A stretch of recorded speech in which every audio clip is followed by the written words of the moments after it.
heading out of my campsite from the Little Grand Canyon out here in the San Rafael Swell. I mapped out a route down to the Capitol Reef National Park from here. It's about 120 miles, so I'm gonna be ripping through off-road, not really hitting much pavement at all, and gonna see some amazing scenery today, most likely, so pretty excited for this route.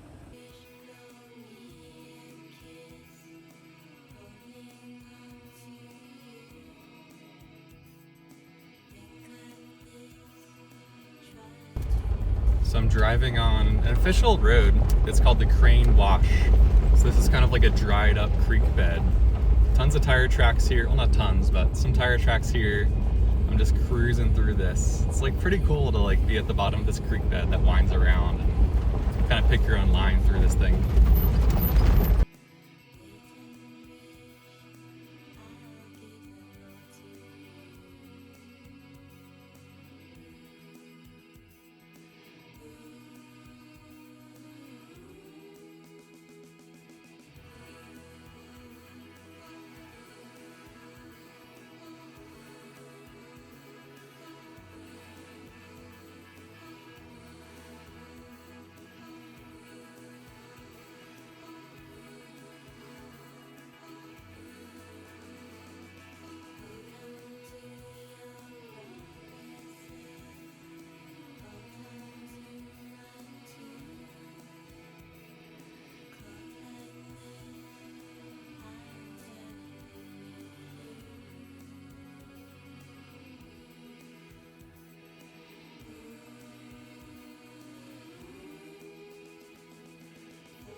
Yes, this is finally a challenging off-road trail. This is like the first one of the year, basically.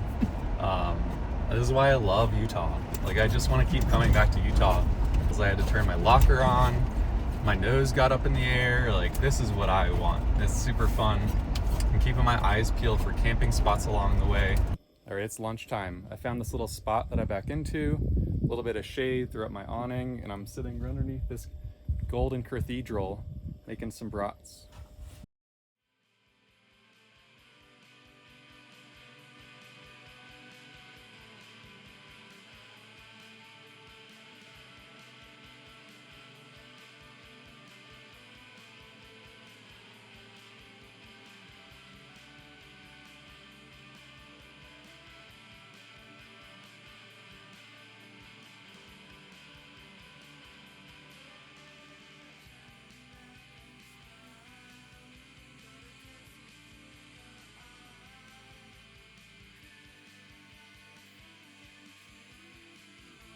Cruising around on Wild Horse Road right now.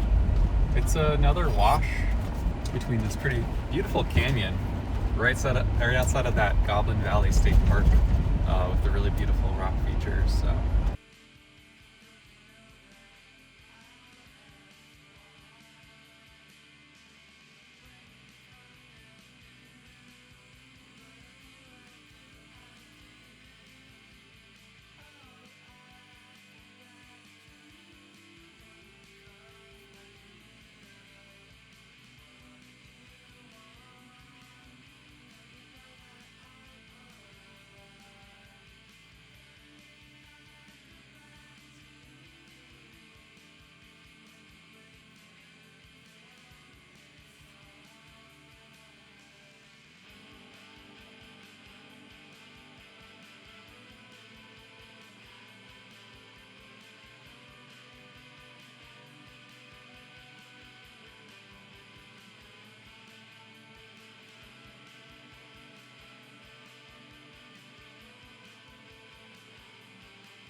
All right, I met back up with Sam and Chelsea.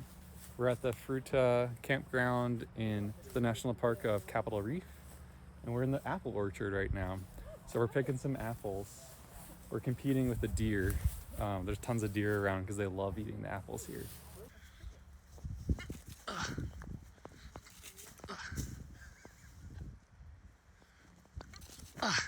The orchards that are open have Damn like it. a stick. All right, got it.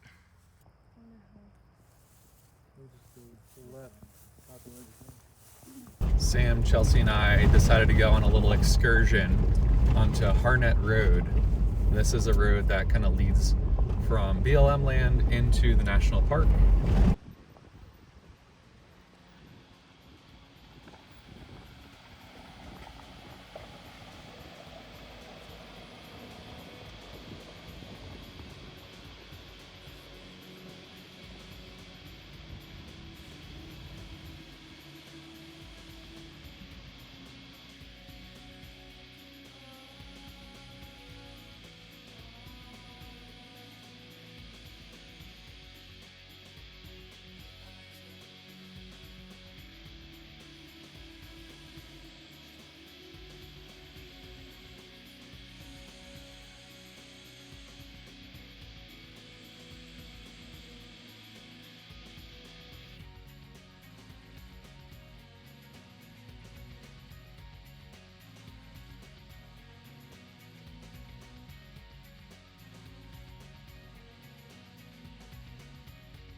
So what did you guys think about going off-roading today? It was super fun. I had a blast. I was a little apprehensive because the trail guide said it was hard, and it turned out to be pretty dang easy. Yeah, for sure.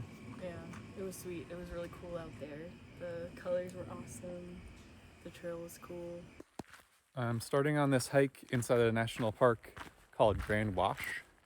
It's through this little riverbed, through this canyon. It's a really popular hike apparently, so I'm excited to see what all the fuss is about.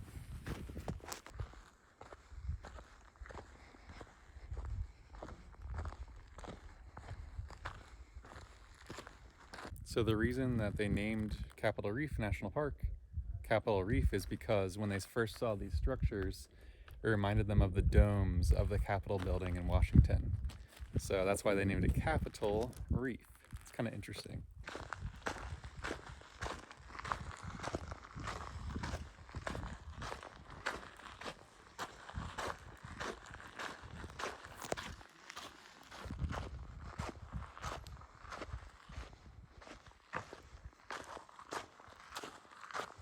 Whew, the temps are just key right now. They're amazing. I think it's probably like 80 degrees, but the humidity is like 10%. It just feels like 70. It feels so good to be shorts and t-shirt. And yeah, like overcast, so no direct sunlight is just smashing me in the face, thankfully. So this is a great little hike. Super beautiful in this deep canyon.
here driving around in the Capitol Reef National Park.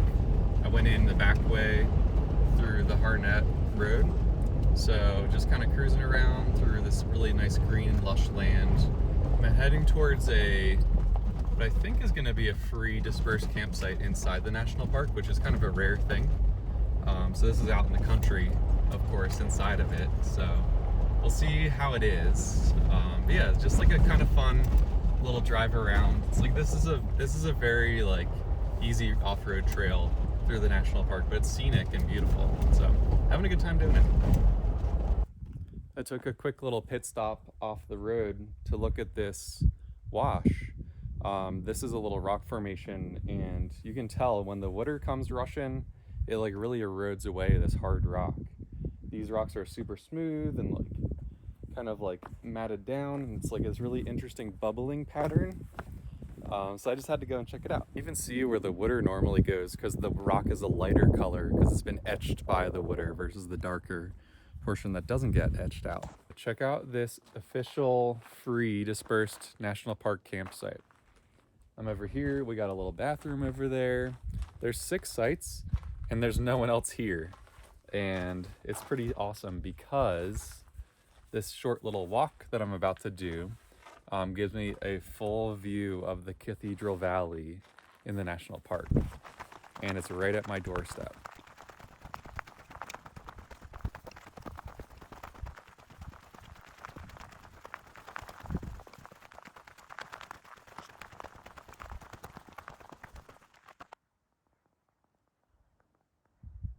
Yeah, so that only took me 1 minute to walk from my tent to this overlook, and it's amazing.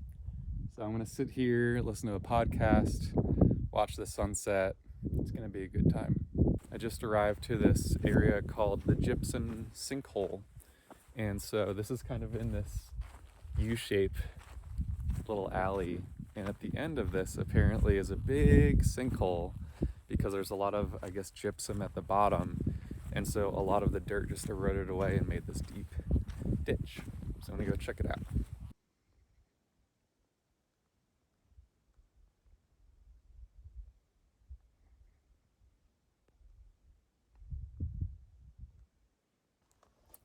I just arrived to the Temple of the Moon monument. And right over there is the Temple of the Sun. So this is just like a little offshoot off the trail. These are some, rock formations that you can go up close to and walk around. So I'm going to be doing that after I eat my lunch. Made a little wrap for myself. So it's a nice little place to set up and have a little lunch at. I'm at this feature called the Glass Mountain. And I don't know what type of rock this is, but it's just this big lump of this glass-looking rock right next to the Temple of the Sun and the Temple of the Moon. So it's kind of a nice little convenient stop. Check out this like really weird formation. Might climb on it, I don't know, we'll see. So it's pretty cool.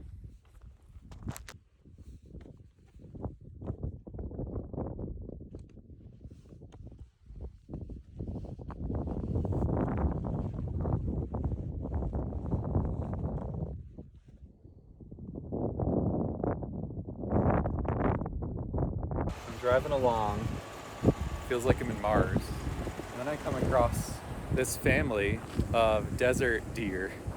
I don't know what the actual name of this animal is called, but I've never seen them before, and they're really cool. It's like a full family. It's a couple little kids, a mom, and a dad.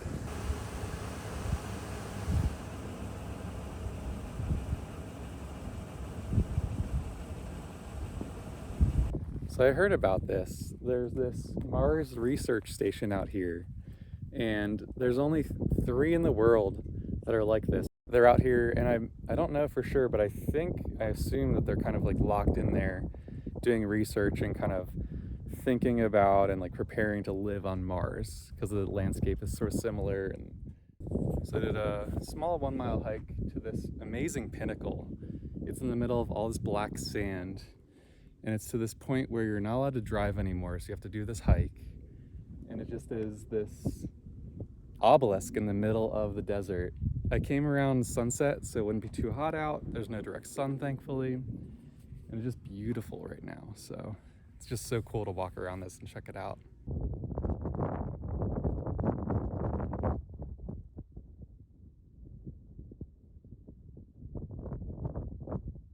So this is pretty cool. So this spire, there was a guy that made a first ascent to the top. You can see all the chalk marks and everything from the rock climbing that he did. So pretty cool. This is beautiful at sunset out here. It's just like pink clouds, orange sky, like beautiful, beautiful.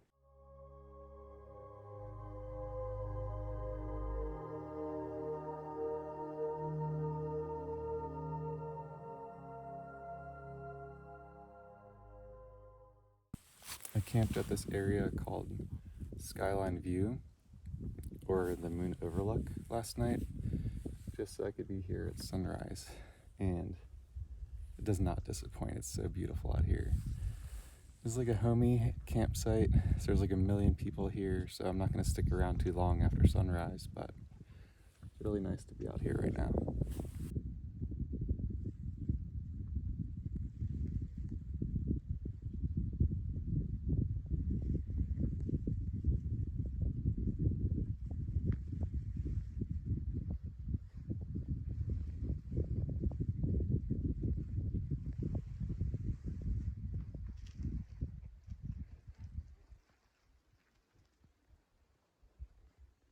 I'm out in the wilderness area right now, and I came across this old little house in the middle of the desert. This is the middle of nowhere, and it's pretty neat. I'm sure this is from, the 1800s.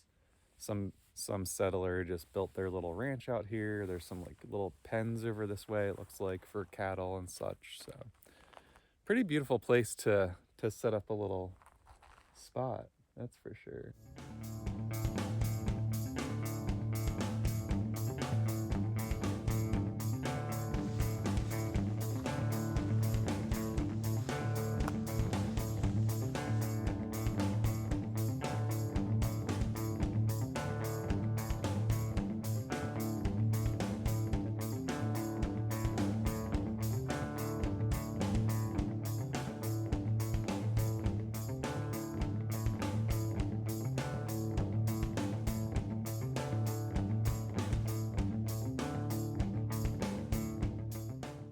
All right, the spot that I was just thinking about camping at within this little wash area was ultra windy, just like flapping my awning, just insane wind, couldn't take it.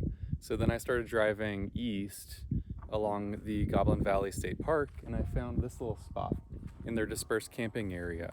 So this is shielded by the wind and also the sun setting. So now I don't even have to put up my awning this afternoon.